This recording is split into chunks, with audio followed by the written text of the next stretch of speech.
tried to, I may have to start over. I think I'm going to start over. I don't think it was recording. Sorry. Hi, teachers. How are you? It's me. Hope you're doing well. I'm thinking about you. Okay, so anyway, I taught a mini lesson like I would do in any reading unit of study class. That's using units of study and thinking about reading and thinking about um, how do I teach this skill with this strategy to make it feel transferable that they can do this in their book. And so we used, Marshfield Dreams, Last Kiss from yesterday. And let me show you what I did and how I did it. Okay, so I'm almost there. It takes me I haven't quite figured out how to make this a little smoother. Okay, so anyway, I took a part in the book that I read, from yesterday. I decided to take a part that I thought might be a little bit harder. I wanted them to think a little bit about some synthesis work that they could do.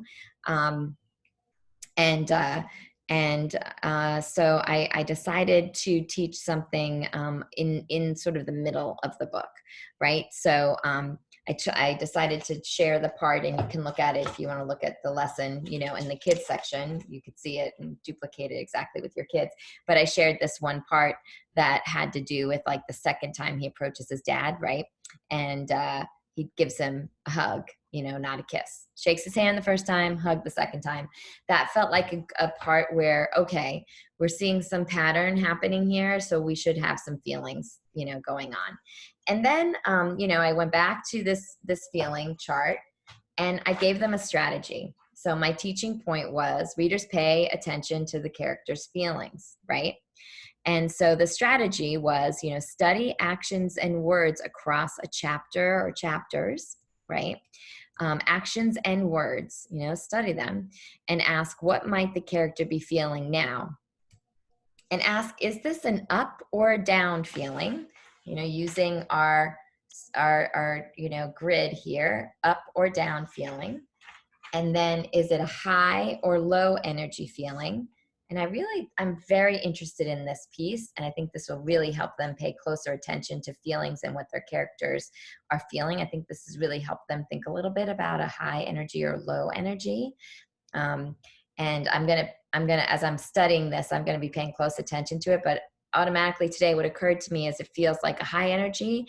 We might see more outward expression of a high energy feeling versus a low energy. So I feel like the inference work could be easier in high energy feelings rather than low energy feelings. So it's just something I'm like, that feels interesting to me.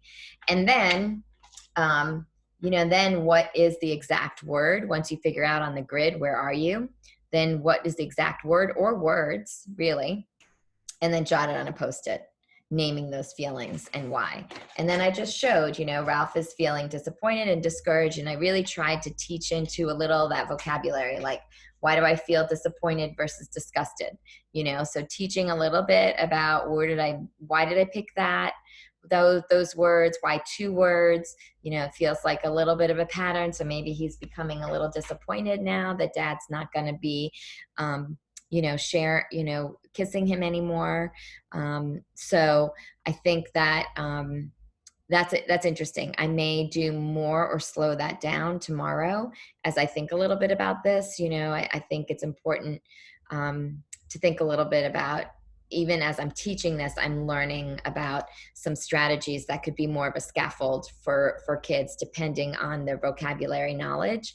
And also, this is Marshfield Dreams is a great text. It's about 3rd, 4th grade level. If this is a 2nd grader, I might just have 1 word. And I also think too, when I think of the grid, I'm not going to go back to that, but when I think of the grid, you might even like make this a lot smaller for 2nd grade.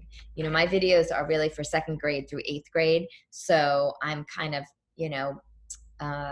leaving that up to you. But I would consider in second grade that I would probably have less words, but I would like some precision around them, and I really like the way Mark Brackett sort of, puts these words in a quadrant, and his research and thinking about it. And then the other thing I did, colleagues, today was I really talked to the kids as well about not only paying close attention, because I feel like this is going to be life changing for them especially for third through eighth grade, in the, really noticing the kinds of feelings that their characters are going through in more specificity is going to help them, I think, really get to the deeper themes in the text and a deeper understanding in the text. But the other thing that I think is really life changing is the more that they're practicing this in their books, the more they can practice this in life. And what I'm learning from Mark is the other thing to consider is, as we are thinking about our feelings, we can help ourselves think about, like how we can,